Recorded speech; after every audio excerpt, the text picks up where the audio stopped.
प्रदेश के प्रदेश उपाध्यक्ष श्री पूरन भट्ट जी और प्रदेश कोषाध्यक्ष श्री तेजा सिंह बीस जी हैं।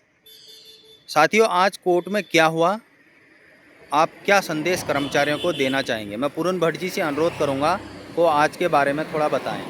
जैसा कि सलाहकार महोदय, आपका बहुत बहुत धन्यवाद और सभी उपनल कर्मचारियों को हमारा प्यार भरा नमस्कार।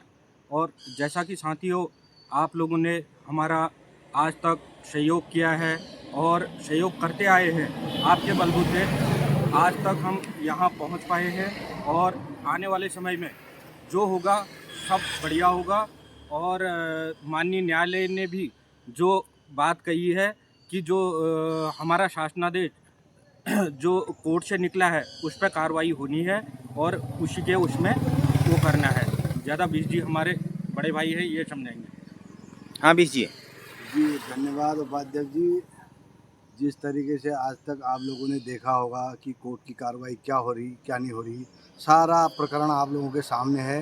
अब तो इतनी फैसिलिटी हो गई है कि हर चीज़ आपको घर बैठे ही मिल जा रही है। यहाँ तक कि कोर्ट की लाइव स्ट्रीमिंग, पूरी बहस आपके सामने हो रही है। ये समझो जो भी वहाँ पर कार्यक्रम चले हैं वो आपके सामने हुए हैं। उससे सबको पता है कि हमको क्या मिलना है क्या नहीं मिलना है। लेकिन कर्मचारी को थोड़ा धैर्य नहीं है, इसलिए सबसे पहले मेरा अनुरोध ये है कि कर्मचारी धैर्य बनाए रखें। उससे क्योंकि थोड़ा सा दिक्कतें ये बढ़ती हैं कि एक दूसरे से कहता है, फिर दूसरा तीसरे से कहता है, भ्रमित हो जाता है कर्मचारी। वो थोड़ा दिक्कतों का काम है। इसलिए सबसे पहले कर्मचारी को धैर्य बनाए रखना है। आगे की लड़ाई पूरी तरीके से लड़ी जा रही है। हर दिन आप लोग देख रहे होंगे कि हमारे 4, 5, 6 पदाधिकारी बराबर कोर्ट में हेयरिंग जिस दिन होती है वहाँ पर पहुँचते हैं। इवन जिस दिन हमारे सीनियर अधिवक्ता आते हैं उस दिन तो एक दिन पहले से ही वहाँ पर जाते हैं, पूरी व्यवस्थाएं देखते हैं और उनको ब्रीफ करते हैं, सारा कार्यक्रम आप लोगों के तक पहुँचाते हैं। इसलिए मेरा तो ये अनुरोध है आप लोगों से, सबसे पहले तो आप विश्वास बनाए रखिए और बाकी सहयोग के लिए मैं सभी से यही अनुरोध करूंगा कि संगठन को सहयोग करिए। उसी से हमारी लड़ाई लड़ी जा रही है आपके सहयोग से। ज़्यादा सारा डिटेल भट्ट जी ने आपको बता दिया है। सबसे ज़्यादा महत्वपूर्ण हमारे लिए सहयोग है, इसी पर चर्चाएँ होती हैं और ये आप लोगों को करना है। ज़्यादा सलाहकार महोदय बताएंगे। धन्यवाद। साथियों, जैसा कि आपको हमारे उपाध्यक्ष जी ने और हमारे कोषाध्यक्ष जी ने बता दिया है कि आज की जो कोर्ट की पैरवी थी वो आप लोगों ने ऑनलाइन माध्यम से देख ही ली है। कोर्ट का स्पष्ट रूप से कहना है कि जो हमारा आदेश था उसका कंप्लाइंस कंटम में राज्य सरकार नहीं कर रही है। हम कोर्ट के आदेश को लागू करो कह रहे हैं, आप कुछ और ला रहे हैं। ये कोर्ट के आदेश की स्पष्ट रूप से अवहेलना है।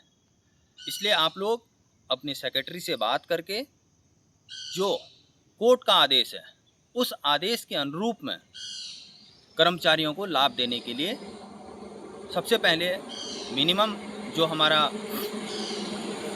वेतन है, वेतन को देने की कार्रवाई करें और उसके बाद नियमितीकरण की प्रोसेस के लिए समय दिया गया है। लेकिन राज्य सरकार के जो शासकीय अधिवक्ता हैं बार बार कोर्ट को गुमराह कर रहे हैं, समय मांग रहे हैं। तो कोर्ट ने स्पष्ट कहा कि हम आपको समय किस आधार पर दें।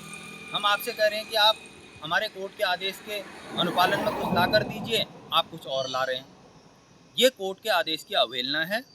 इसलिए आप अपने जितने भी जो सेक्रेटरी हैं, वित्त, फाइनेंस और कार्मिक, उनसे बात करके जो कोर्ट का आदेश है, समान कार्य समान वेतन, नियमितीकरण, उस पर बात करके उस पर पॉइंट बना करके लाइए। सलाहकार महोदय, एक ये जो नया अनुबंध का चला है कि इस विषय में आज कोर्ट में क्या वार्ता हुई और जज साहब ने इस विषय में क्या कहा? देखिए, कोर्ट पहले से ही कहते आया है कि अनुबंध जो है आपका जायज़ नहीं है। एक बार कर्मचारी की नियुक्ति हो चुकी है तो पुनर्नियुक्ति का तो कोई औचित्य बनता ही नहीं है। आप ज़बरदस्ती ये पुनर्नियुक्ति का प्रकरण ला रहे हैं जो कोर्ट के आदेश की अवहेलना है। इसलिए कर्मचारी जहां है उसको वहीं से उसकी सेवाओं को जोड़ते हुए उनको लाभ दीजिए और कोर्ट के आदेश का पालन करिए। धन्यवाद महोदय।